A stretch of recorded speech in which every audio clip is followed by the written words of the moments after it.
which is the most immaculate virtue of all time.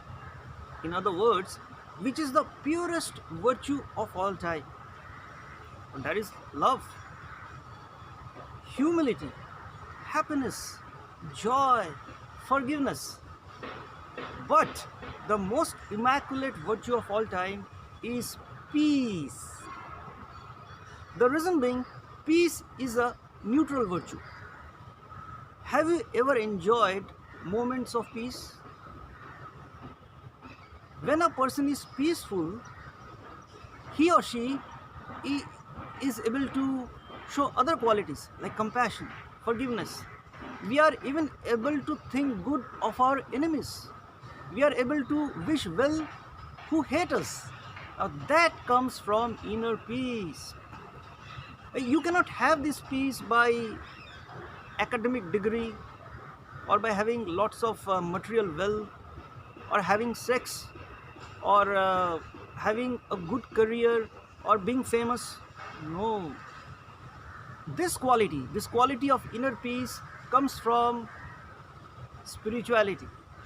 When we travel inward, when we look into ourselves, when we go through the outer body, and when we travel in the inner body, and when we become one with ourselves, settle down mentally, then we experience peace.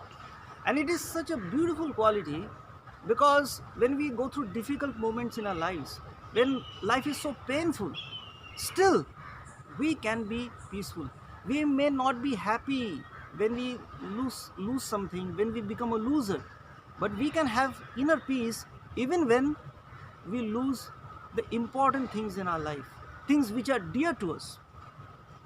So peace is the most immaculate virtue of all time because it is a neutral virtue. And when a person is peaceful, he or she is able to send out positive vibrations to the universe. Just imagine when you're really peaceful, there is no negative thought, and what comes out from our body is pleasant.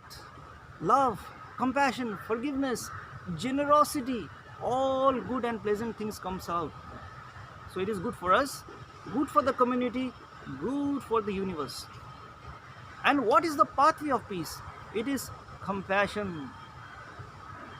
Yes, all qualities are connected to one another. Wisdom, humility, love, compassion, everything. But the most immaculate virtue of all time is peace. So thank you for watching this video.